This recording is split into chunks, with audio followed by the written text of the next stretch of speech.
Sorry about that, guys. Amazing. Scott's coming in. Hi, Justin and Scott.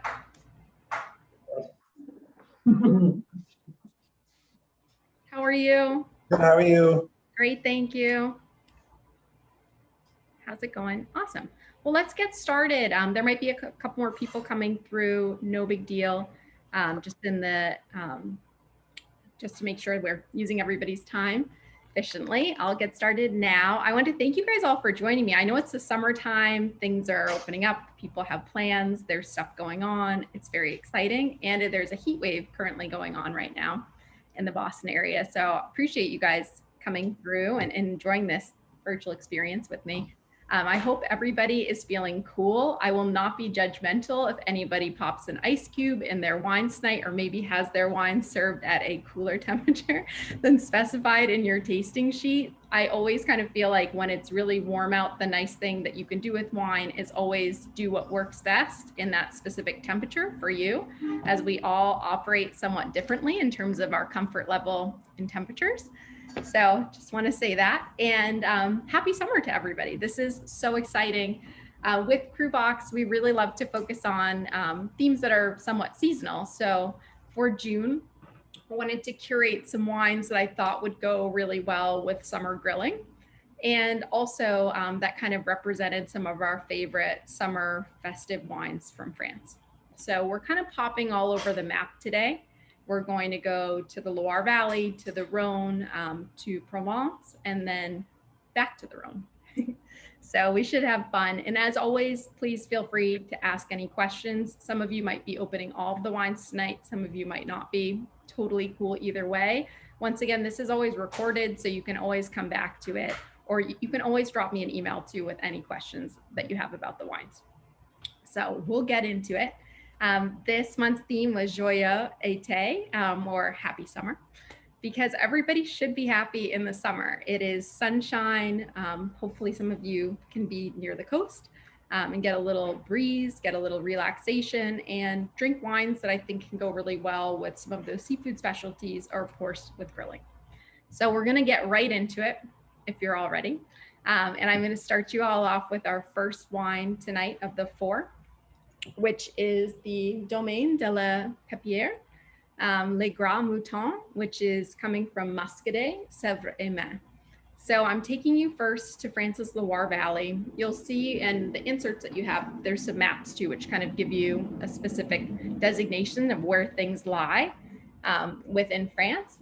This is a region, Muscadet, which is in France's Loire Valley. It is one of my favorite regions in the world for crisp, fresh, refreshing white wines. And it has some of France's most classic crisp and refreshing white wines. All the way in the eastern part of the Loire Valley, it's known for white wines coming from the Sauvignon Blanc grape in Sancerre and Pouilly-Fumé. But as you get to the central part of the Loire, there's these beautiful, refreshing Chenin Blanc-based wines, which actually we'll be exploring in July's CruBox, spoiler alert. And then all the way to the west, you're going to be right where the Loire Valley and the river meets the Atlantic coast. And it's an area called the Pays Nantais. And this is the area where Muscadet reigns supreme. Muscadet is the region. The grape is always Melon de Bourgogne. And I think that this is a region that can be somewhat confusing for people because Muscadet has that kind of root word, which is close to the grape varietal Muscat or Moscato. So there is definitely a common misconception, I think, when people see these wines that that is the grape, or that they're going to be sweet or overly floral or aromatic, similar to that Muscat varietal. Actually, the grape varietal Melon de Bourgogne is interesting. As you might imagine from the name, it originated from the Burgundy region of France. And they found out that in Burgundy, it wasn't thriving so much, whereas Chardonnay did a lot better. So they ended up planting it in the Loire Valley, which was a really great area. The cool thing about the Melon de Bourgogne grape is it actually did really well with frosts. So if there were any like freak frost incidents, it would hold up really nicely. And actually, all the way in the 1700s, they had planted actually a lot of red grapes closer to the mouth of the Atlantic, and a little bit of Melon de Bourgogne. And they had a really crazy incident in 1709 where they had this really horrible winter that was just extremely cold, tons of frost. And actually all the red grapes around the coast died off. And so Melon de Bourgogne reigned supreme and really was able to just spread it and go wild. So that is going to be your main grape varietal of the western part of the Loire Valley. It's an interesting grape because of the fact that it's a little bit more of a neutral varietal. So we might have kind of spoken about this before. Certain white grapes have like more aromatic properties or principles than others. Some are a little bit more neutral and they don't give as much like in terms of aromatics. So I would put like Muscat or Gewürztraminer in that like highly aromatic category, or the grape Viognier, which we'll be trying later. Sauvignon Blanc also has beautiful aromatics, but grapes such as Melon de Bourgogne or Chardonnay tend to be a little bit more neutral. So you can do a little bit more with them in terms of fermentation and aging techniques to kind of create really nice flavors and textures. As on their own, they're not going to have like flavors and aromas jumping out of the glass. So that's never a bad thing. You know, some grapes are just going to throw a little bit more at you than others. And I always think too, some of those more neutral varietals can sometimes be really lovely to have with a variety of dishes, as there's not going to be any kind of polarizing flavors that might contradict the dish. So that would be my thought. Another thing to say about Muscadet, a lot of the wines that come out of this region are very inexpensive. The reason being is because the majority of wines made in Muscadet are actually cooperatively owned. So lots of growers coming together. It's sometimes a little bit more in that bulk wine production category, and they're selecting wines from all around the Muscadet appellation. But you're finding a lot of growers, such as Domaine de la Pépinière, which are actually focused on smaller plots of land or actual crus. So if we're going to break down kind of how Muscadet is structured, you have your overall AOC, or Appellation Origine Contrôlée, which is the Muscadet appellation, which has about 9,000 hectares planted. Then you have your one step up. You might see on a label, and you can actually see it right here on this label, Muscadet Sèvres et Mer, which is kind of the next step up. It's going to indicate it's coming from one of the subregions from within Muscadet. There's about 2,500 hectares planted in some of these subregions. Another subregion is called just the Coteaux de la Loire. And then at the tippity top of the pyramid of quality, we have our crus. So with CruBox, we are focused, you know, when we can on all of these, whether it's single vineyards or smaller plots of land that are very interesting. So recently, they've actually been able to establish some crus for the Muscadet region, which is very exciting. There's 3 crus in 2011 where they were able to kind of get approved by like the governing body. And one of them is Clisson, which this producer actually makes a Clisson, which is just beautiful. Gorge, and then the last one is called Le Palette, I think. And it's just very exciting to see that, like, as this region's progressing, they're starting to see the fact that there are some really interesting terroir within Muscadet, and a lot of producers that were just making an overall arching Muscadet wine are now focused on vinifying smaller plots, which we always find very exciting because sometimes they have some distinct differences in terms of soil types. And I just think that they're very interesting wines. A lot of people think about Muscadet as being just something very easy to drink, you know, not age-worthy.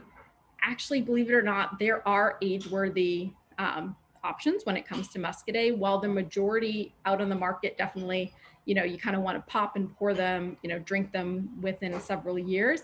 There definitely are a large variety now of producers that are starting to make Muscadet that have aging potential. 10, sometimes 15, even sometimes 20 years I've started to see, and it's kind of creeping up. So something kind of interesting. The oldest Muscadet I've had, I think, is about 12 years old, but it was quite interesting and definitely still complex and has still that beautiful acidity and the lees contact, which kind of makes Muscadet so interesting, gives it some really beautiful texture. So let's talk about how we're typically vinifying Muscadet wines.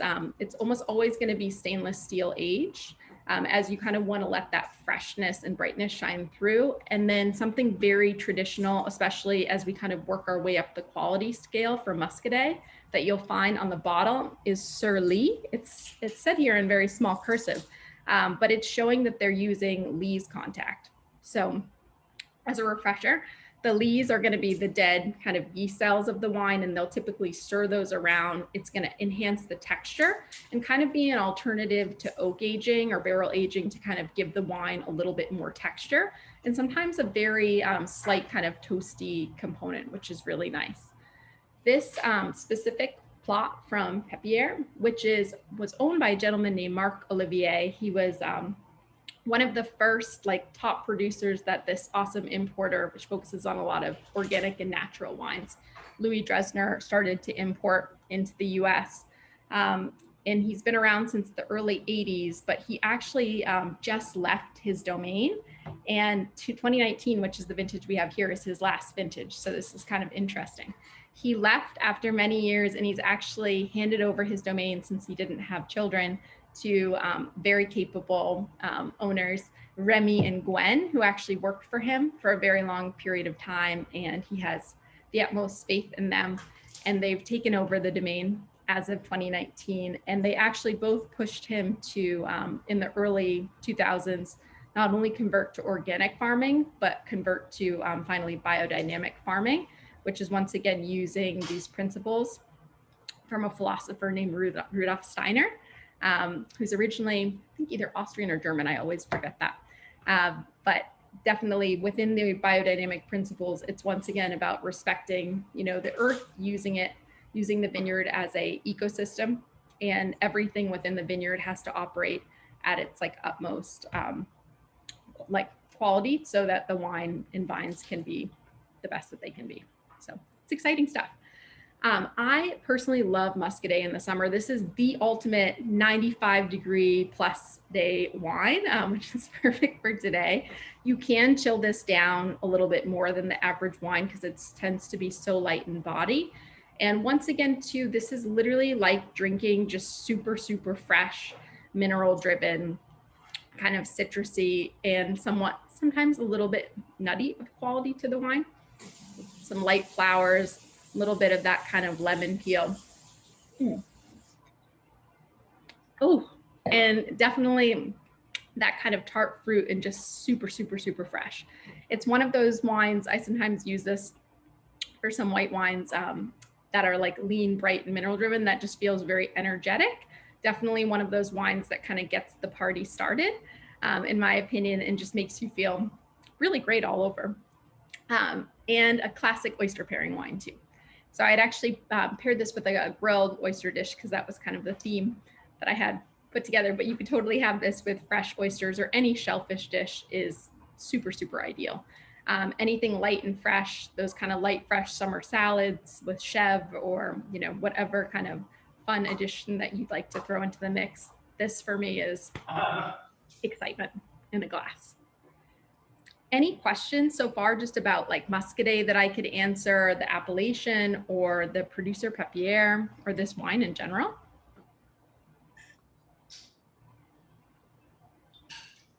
Did you like it? Anybody who had it? Every time I drink Muscadet, oh, sorry. Oh, no, go ahead. Every time I drink Muscadet, I ask myself, like, why don't I drink this more often? No. Yeah.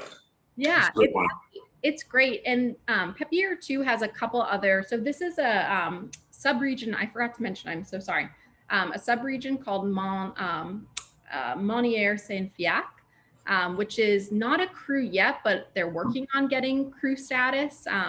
And so this plot that they source from is a vineyard within that like sub-region. But there are a lot of other crus and like specific subplots that like Pepierre vinifies that are really, really interesting. If you're looking to explore another like great Muscadet producer, in my opinion, I'm always a huge fan of Joe Landrone's wines. I don't know if you guys have ever had his wines before, but they're really fun and interesting. And he also has like one of the best mustaches ever.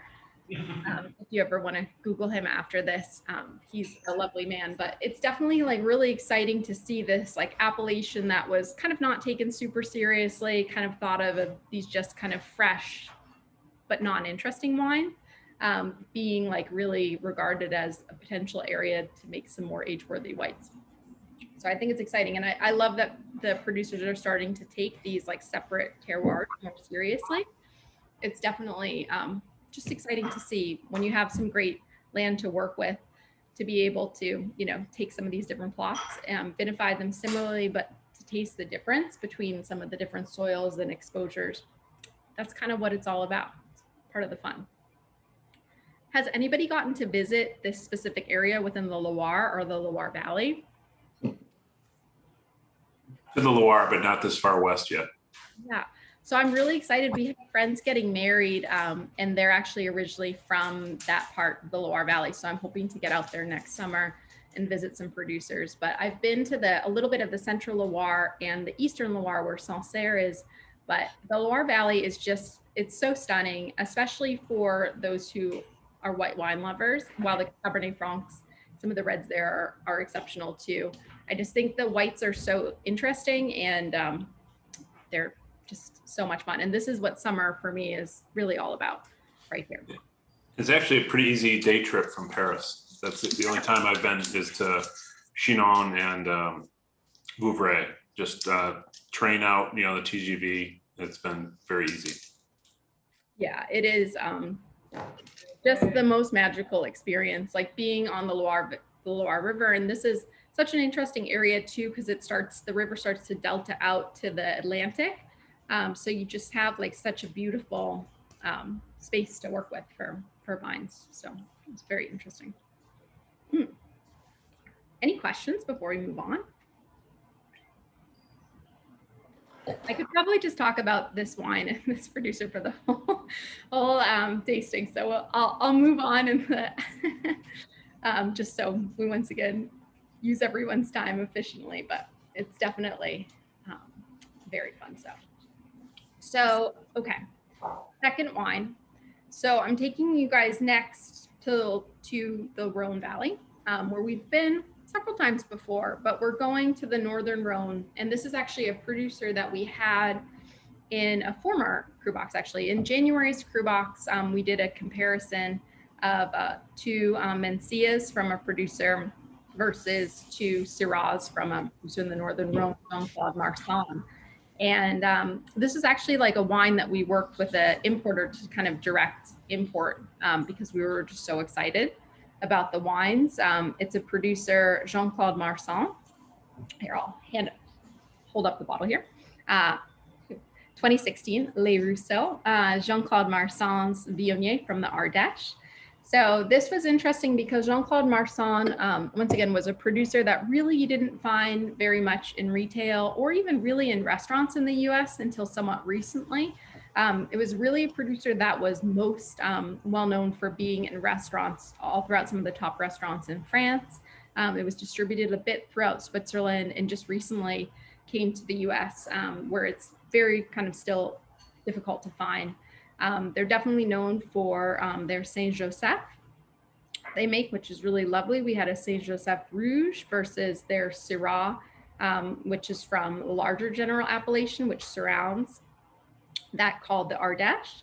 And this is their Viognier, which is, I think, always an interesting grape to talk about because Viognier doesn't get a whole lot of love. I can sometimes understand why that is, and we'll talk about that in a second.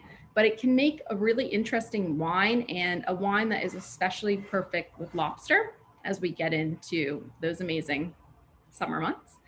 So let's talk about Viognier first. Viognier as a grape varietal is a grape that is known for being indigenous to the Northern Rhone, though it definitely has started to be planted in a lot of warmer climate New World regions, such as you'll find it throughout California, especially kind of up in the North Coast, and sometimes too now in Santa Barbara County, where a lot of Rhone varietals are sometimes planted. You're starting to find it in Australia, and you definitely also start to find it too, sometimes a little bit in what's called South America as well, starting to be planted a little bit. But it's definitely Washington State as well. Sorry, I forgot that for the Washington folks here. But so what's interesting about the grape is it definitely has its struggle for winemakers because it's a grape that tends to take on a lot of sugar and not always take on a lot of acidity. And that can be a problem for aging, like for its aging potential. And it can also sometimes make a wine that sometimes has a little too much alcohol by volume, and it can kind of taste a little hot, if that makes sense. So it is a wine that you really need to work on the balance. And it's interesting because it does thrive in a lot of these warmer climate areas, though the Northern Rhone isn't definitely always thought of as warm in terms of climate. It can definitely get much cooler up in the Rhone. So it's very interesting. Some of the most classic areas in the Northern Rhone that make some of the most famous Viognier would be an appellation called Condroux, which is in the Northern Rhone and known for making these powerful kind of fleshy style Viogniers. And then there's another appellation in the Northern Rhone, also famous. It's called Chateau Grillé. And what's interesting about the appellation is it's actually a property. So Chateau Grillé is an appellation and a producer, and it's one of the few areas in the world that they've named an appellation after a site that only one person makes wine there. So very interesting. Those are harder wines to find, but they're interesting. I think what people love about Viognier is the fact that it has this really intoxicating, almost like hedonistic perfume to it that is also paired with this really beautiful, kind of more voluptuous, fleshy texture. But once again, as we spoke about earlier, it's all about that, like staying in balance and keeping the acidity and like making sure the alcohol doesn't overpower that. So it does take some balance. And in terms of aging, you can definitely find producers that will age in stainless steel and some that will also sometimes age in oak barrels as well. I personally find that sometimes newer oak barrels in Viognier can be a lot, just because once again, when a wine naturally has such powerful aromatics, sometimes the oak barrels sometimes can like not let those aromatics just shine through, and it sometimes like muddies the water a little bit as to which is which. So I usually personally like a little bit more of a purist approach. But with Jean-Claude Marson's Les Rousseaux, this is a Viognier from Ardèche, the larger general appellation, which surrounds Saint-Joseph in the Northern Rhone on the left bank of the river. And I personally really love this. He ages it in a combination of 60% stainless steel and 40% used barrel. And it's also quite interesting too, because this vintage is 2016. So maybe one might say a little older for Viognier. It's typically a grape that most of the wines will typically give you around 5, maybe 7 years. Some of the top wines definitely can go like 10 plus years, but it's once again really about like keeping that acidity in check, because over time, once again, as a wine ages, the acidity is going to lessen and drop out over time. So if Viognier is a grape that naturally doesn't have those high levels, it's sometimes at a disadvantage, for sure. So this is for me like the classic aromatics of Viognier, which tend to be a little bit more like of that orange fruit focus. So think about sometimes that like mandarin orange, apricot, peach, sometimes a little bit of melon too, like some of that like cantaloupe, honeydew, melon. And since this has like a little age on it too, you tend to get some of those dried fruit notes too, like, you know, those dried like nectarines, like think about those like dried kind of like stone fruits that you can buy at the store. Like it starts to kind of get some of those qualities within it, and some like subtle spices too. On the palate, definitely known for having more of like a textural component, but there is still some acidity here as well, which is exciting. This once again would be a wine that I would 100% pair with lobster. I think it's always like a wonderful combination, just because sometimes with lobster, since it has that rich texture, you want to combine it with another wine that also has that texture, which could be, you know, a Chardonnay, maybe perhaps from Burgundy, you feel inclined. But Viognier can be really lovely here as well. And I also sometimes like to do Viognier also with like some pork or like chicken dishes that have like some type of like stone fruit component, or also sometimes some spicier, like kind of Asian inspired dishes can be really nice as well. But would love to kind of get your thoughts, questions on the Jean-Claude Marsan.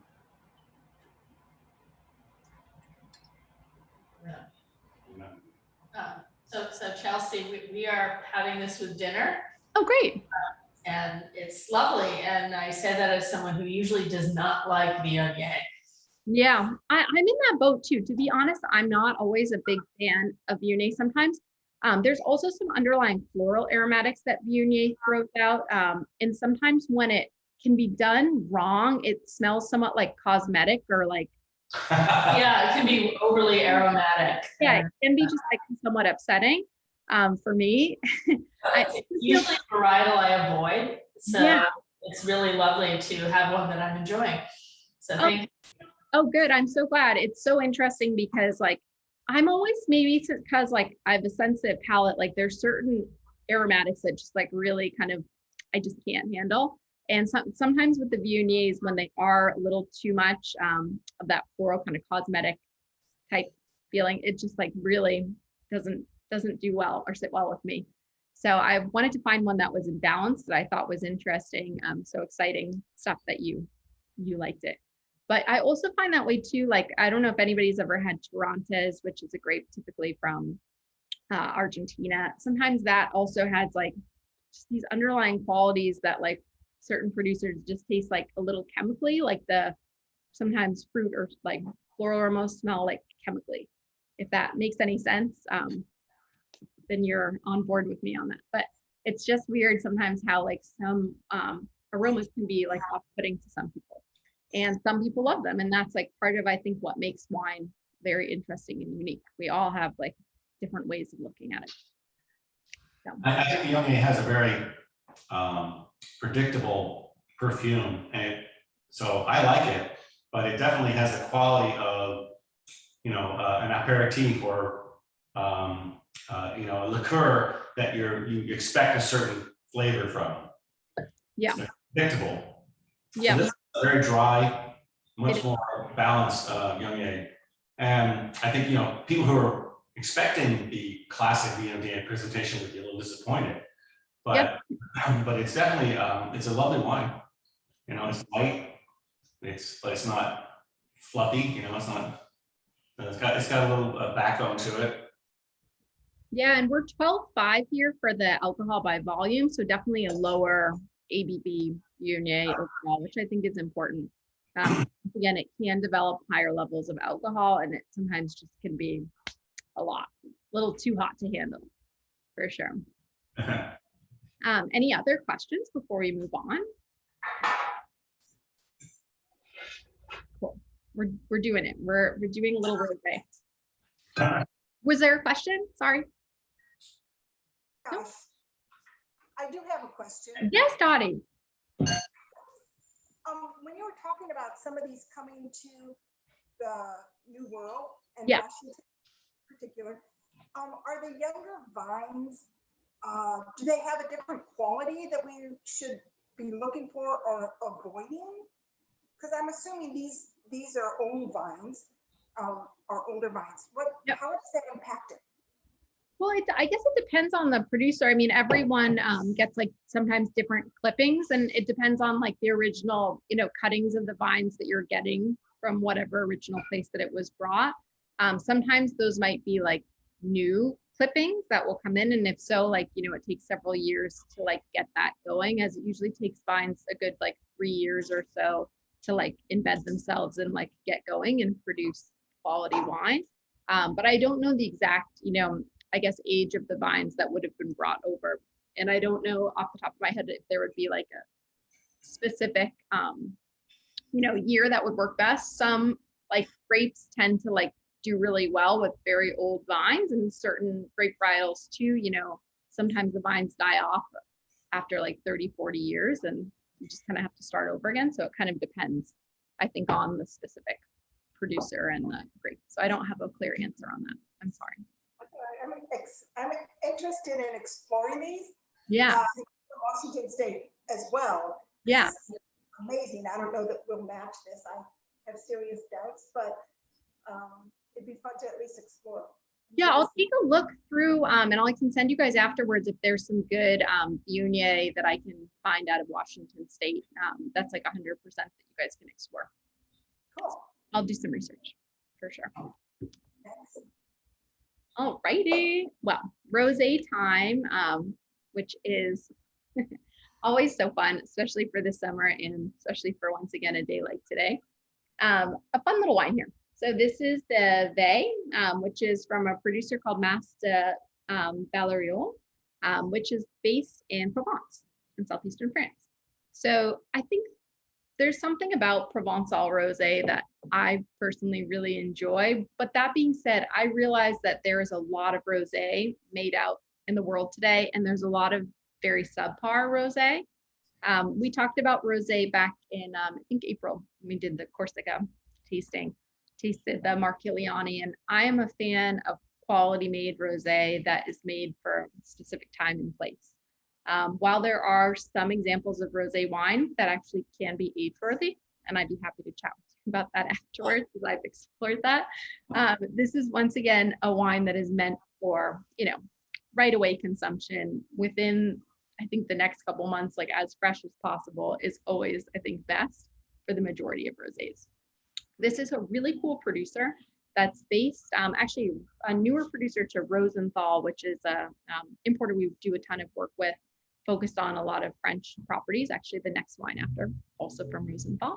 And what I love about this producer that they picked up is they're actually based in kind of more interesting part of Provence that actually kind of straddles the Languedoc to the west and the Rhone, which is just to the northwest, which is the Camargue National Park. Has anybody here gotten to travel to the Camargue? I just throw that out there because it's also beautiful. Oh, you got to go, Scott? Yeah. Oh, amazing. A couple weeks in Provence. Yeah, it's an amazing part of the world for sure. I'm so excited. I've been to Provence before, but I haven't been to the Camargue, and definitely for my next trip, I'm like writing down all the things. Yeah, I still have a big jug of sea salt that I bought. Yeah. Yes. So Scott can correct me if I'm incorrect on any of these, but definitely the Camargue is known for, in terms of products, their rice, especially, and their sea salt, and then known for the wild horses. Did you get to see those, Scott, when you were there? Did not see any wild horses while we were there. So I've always wanted to see, I've never seen wild horses. That would be like very exciting. But a beautiful, beautiful kind of it. I think around how many, maybe 360 or so acres of land, maybe. But a beautiful national park, which is just right at the base of the Rhone River, at the Delta. And this is an interesting property because they're actually kind of just a little bit north of the Delta, kind of off on their own. There's not a lot of producers in that area. So when I was kind of looking up how they designate these wines that they grow from this producer, there's two different designations that I was able to find, which I'm not actually as familiar with. They're in what's called like an IGP designation, which is usually denoting a larger general area.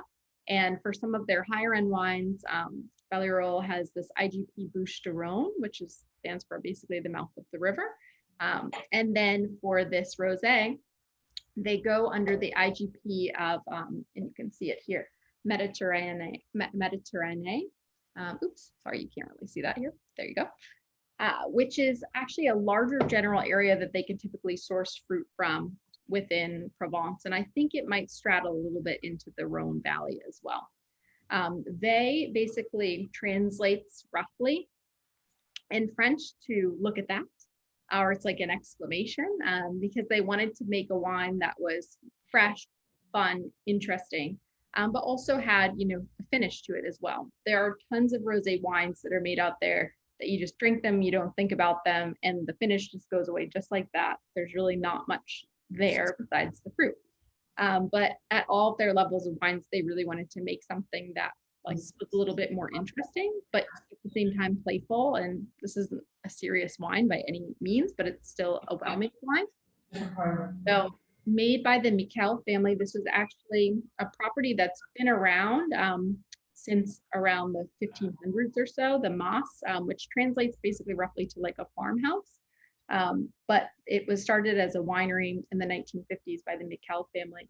And they actually named it after a doctor who founded the property, who's from Arles. So interesting stuff.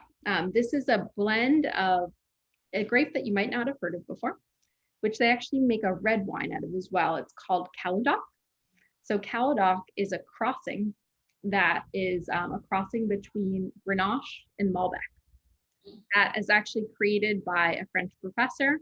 There are lots of these different kind of crossings out there. Some are successful, some not so much. And it makes sense, I guess, because you do see, of course, a lot of Grenache throughout the southern Rhone, the Languedoc, Provence, all throughout southern France. And then Malbec, of course, you have, which is an indigenous grape to France, which is known for being just like right outside of like the Bordeaux region and within Bordeaux, still in small quantities as well. So still you find it peppered kind of all throughout southwestern France. And this cross is really not something that you see very often. I did a little research on it since I hadn't actually had it before. And it's always kind of fun to find something new. And then there's Merlot in here as well, just a touch of Merlot. And then actually too, and I didn't put this, I don't think, in our tasting sheet, but I found out when I inquired, there's a little bit of Marcelon in here as well, which is another crossing. That's a crossing between Grenache and Cabernet Sauvignon. So interesting stuff. In terms of how it's making, this beautiful rosé color, we're just taking those red grapes, pressing them, letting the skins macerate with the juice for a couple of hours. They'll usually just use just 2 to 4 or so hours, just because these are grapes that have some darker skins, so you can extract a lot more color much quicker. And once again, they're meaning to make a light, fresh wine. But what I think is interesting about this wine is a lot of rosés are made these days in a very non-purposeful way. And what I mean when I say that is there are a lot of rosé wines that are made as just an afterthought.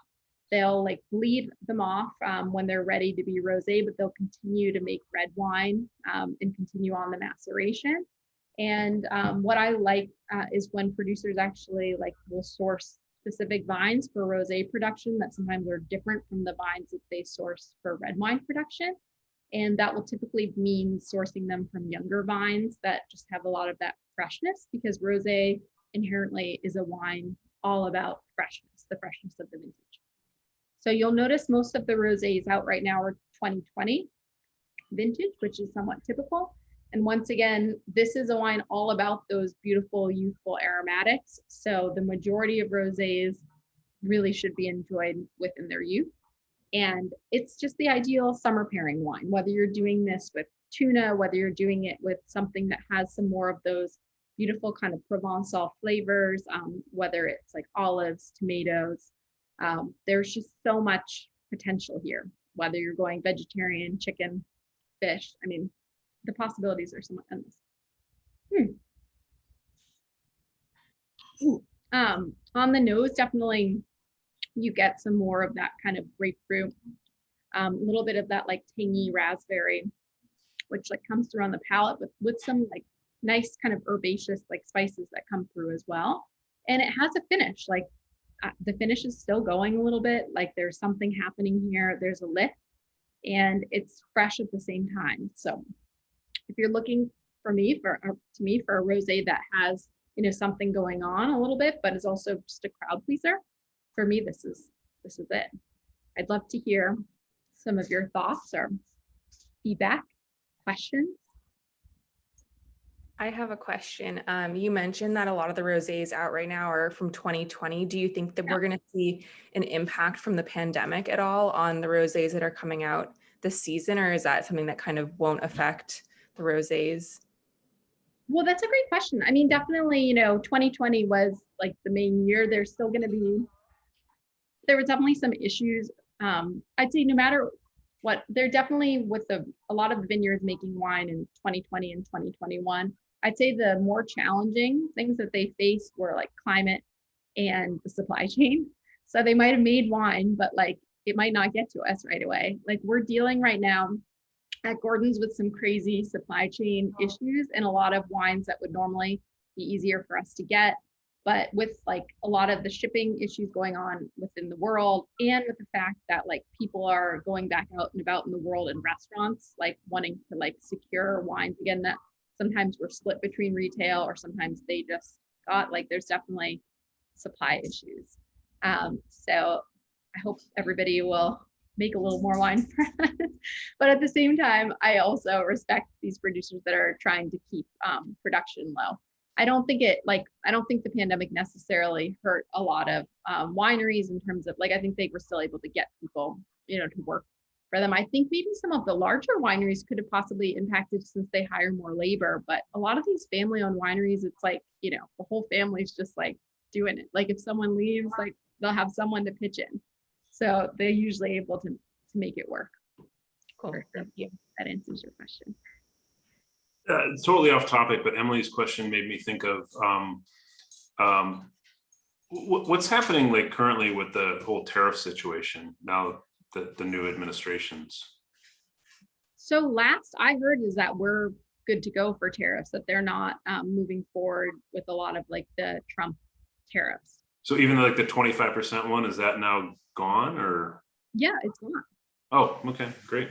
So I was very, very happy about that. Salute. I mean, thank the Lord. I don't want to get political on here, but obviously, the less expensive wine, the better for all of us here. No, for sure. And like, that was definitely a scary period. I mean, for us, like dealing obviously with the pandemic, with like supply issues, and then like the idea of tariffs, like that was like pretty scary. So glad that they figured everything out with the Airbus, which I think was like, I just, sometimes those things are just so like, they're so wild and crazy. And that originally that would have affected so many things beyond wine too. It was affecting like cheese and like a bunch of other quality products. I mean, basically all the things that we love. Yeah. Like, it was just very evil. Right. Evil. But it's just interesting. I mean, right now, it's just like fascinating. I was just reaching out for a client about a wine that like we just typically always have. And I just have been finding that like just getting wine, like we can't order like enough wine to, please people right now. It's just, there's some issues that need to be sorted out on the supply chain, especially too with a lot of, I know they've been having a lot of issues too out with like New Zealand and like, wines in Australia coming over in shipping containers, with a lot of issues going on with like China and Southeast Asia. So very interesting. The economics of wine and wine trade is a whole nother topic that we could chat about. Mhm. Any other thoughts on the rosé before I move on to our red? Cool. Let's do it. Let's rock out. Okay. For our red wine, 2019 Gourde de Chalet, Domaine de Gourde de Chalet, which is the Vigneron. It's a Côte de Rhône is the classification, and coming from the 2019 vintage. This is another family-owned winery, surprise, surprise, which is now owned by the proprietor Stephanie Camuso. It was founded in 1900, and it's an organic practicing vineyard, which is also one of Rosenthal's favorite producers that they work with, and actually one of the producers that they do order a little bit more wine than the average producer.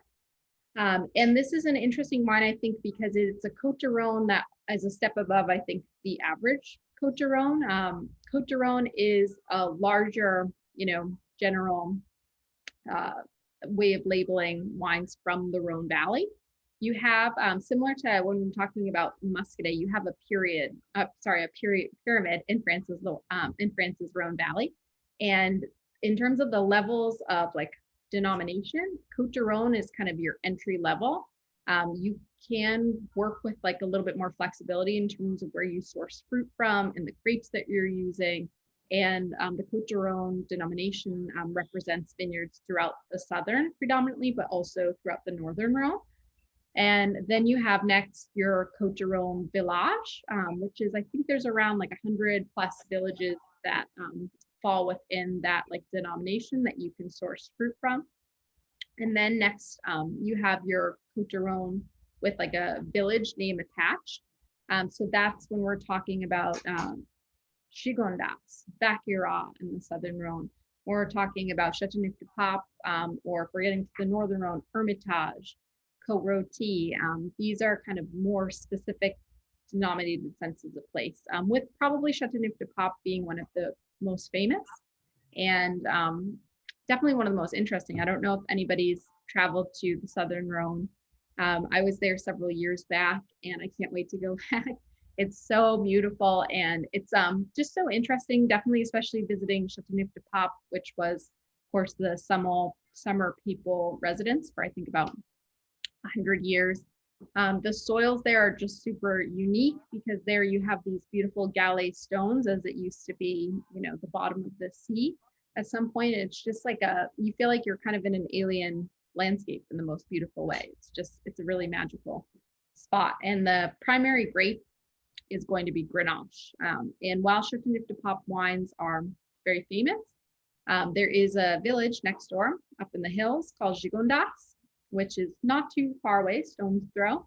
And that's also known for a really beautiful style of Grenache that you can find sometimes a little less expensive than Châteauneuf-du-Pape, but really elegant, beautiful wines.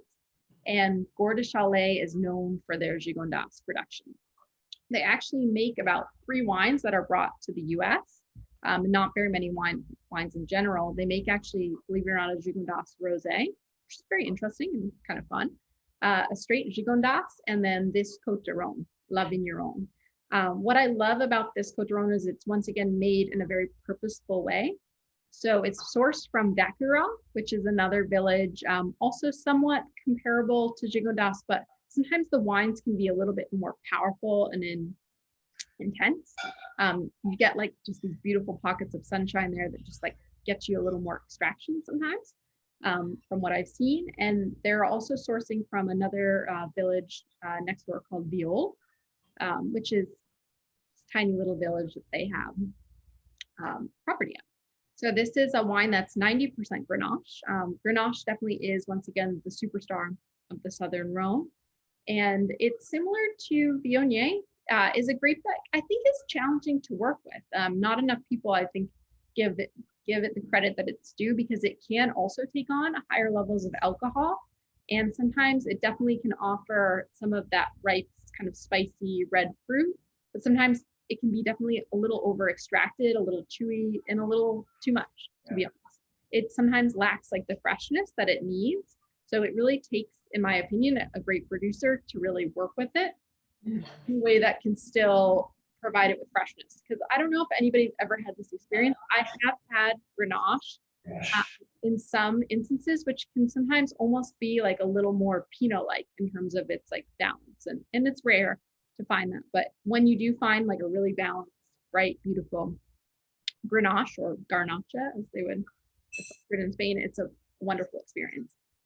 It's a wine that tends to not have as thick skin, so you don't always tend to get as much color extraction as you might get with some of the other neighboring varietals in the Rhone, as Mourvedre and Syrah, but you almost always find it blended. So this offering from Gore de Chalais is 90% Grenache, but then they blend in 10% Syrah and Mourvedre, which is somewhat classic of the Rhone and kind of constitutes the 3 main grapes. You might have seen it referred to in the New World, especially in Australia, as a GSM blend, Grenache, Syrah, Mourvedre. That's what that stands for. And this is wonderful. They actually age this wine for 18 months in concrete, so there is no oak here. Concrete, once again, will be an alternative to stainless steel, but it can create some wines that have like more structure. And only 2,400 bottles, I think, come into the United States. So not a whole lot. And that's actually one of the wines that they purchased the most amount from Gore de Chalais. So overall, smaller production. I, once again, am a huge fan of Grenache for summer grilling. I think I've done this with chicken wings. I have to check. I think like grilled, barbecue chicken wings, I think is just so fun. You can give this a little chill if you want to. It definitely offers that spicy red fruit and those kind of like gooey kind of Provençal herbs. But at the same time, there's like some lift, there's some acidity here. There's really nicely integrated tannin. It's fresh and fun. Loving this. And it's definitely, this is more substantial than the average Côte d'Aron. I think that's where sometimes the labeling doesn't always like do the wine justice, if that makes sense, because Côte d'Aron is once again a very large swath of land that they can source from. So this is sourced from smaller specific areas from within. So that's sometimes where like decoding some of these the labeling can get a little tricky. I'd love to hear thoughts, feedback, questions.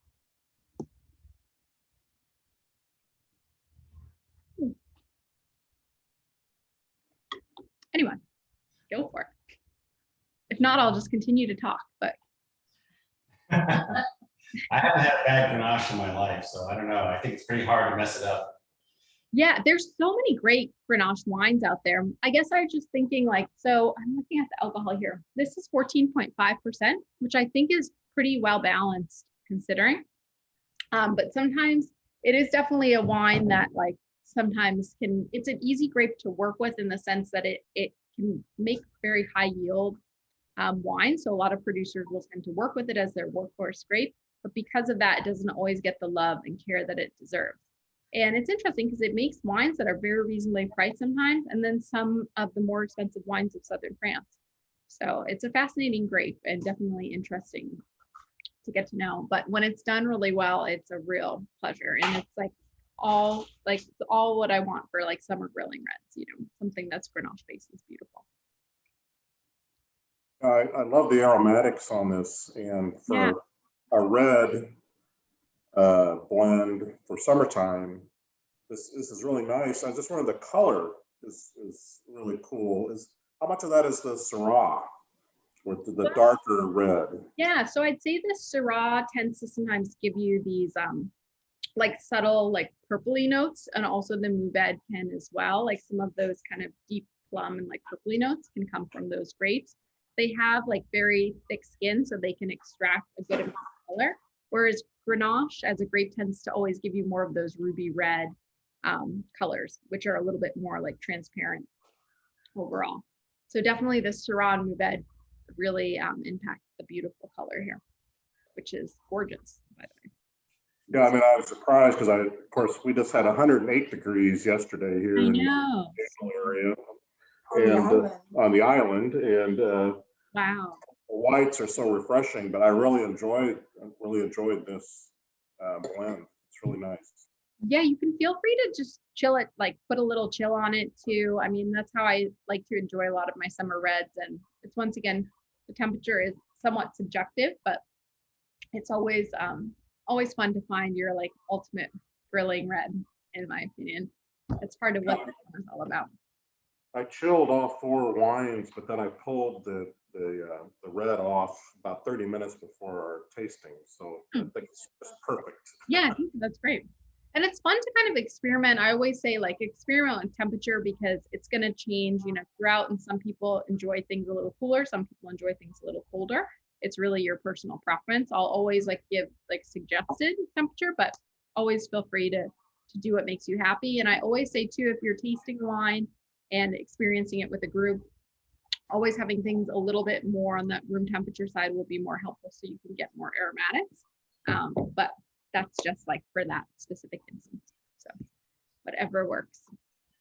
But this was so fun. You guys, I really appreciate you joining me in the summertime. I know that like there's a lot going on, so it's great to get to interact with everybody. And I'm like super pumped for next month's CruBox, as it's exploring one of my favorite producers in the world. We're actually doing 4 wines from one producer, which is the producer François Chedane, who's one of my favorite producers from the Central Loire. And we're doing all Chenin Blancs from different single plots, vinified a little bit differently, and it's going to be magical. So I hope You guys get to travel along with me throughout this journey. And any questions that you have, please feel free to stay on afterwards. I'd love to answer them for you. And it's always so much fun being with you all. So I want to thank you for joining me. And I hope you have a great rest of the evening. I hope you guys stay cool and just have so much fun throughout the summer. And if there's anything that I can ever help you with for wine to make your summer even better, I'm always happy to do so. Thank you. Very much. Thanks, guys. Awesome. Thank you. Rest of the night, and I'll stay on if anybody has any questions. Thank you. Chelsea, this is the same. You can't probably. Yeah, Pepe. So that's going to be their entry level wine, Le Pepe. That's the entry. Okay. Yeah, it's so good though. Yeah, it's great. It's a Yeah. wonderful wine. So Grand Mouton is going to be their next step up, and then they do a couple different crus and single plots, which are also like exceptional wines, and they're a lot of fun. These wines are just exceptional. So with the new owners, sorry to be dominating if anyone else has any questions, but with the new owners, are they going to maintain the same name? Yes, they totally are, because so once again, Olivier didn't have someone he felt comfortable in his family passing the wine down to. So Gwen and Remy had worked with him for a long period of time, and they actually helped push him to do things that he probably should have been doing in terms of creativity. So they've been with him for long enough. I think Remy's been with him, or it's known him since he was or Olivier had known Remy since he was a child. So once again, they're going to continue on in the same path, and everybody feels very confident about the direction that the winery is going in. I guess Mark Olivier, sorry, he went to Brittany where he's just fishing. That's what he's doing with his retirement. So he's just living the life, fishing and eating, and he feels like he's left the winery in capable hands, which is wonderful. That's where I want to go. Yeah, no, I do too. Yeah. I definitely do. So I have my list, and it's growing by the day. So we'll get there for sure. Definitely. Cool. Awesome. Any other questions that I can answer for anybody?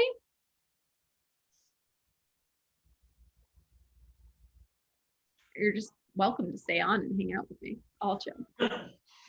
Well, if no one else has anything to say, so the woman that's been my tour guide the last couple of the times we've been to Loire from Paris, Yep. is from Brittany, and so I've spent a couple of days with her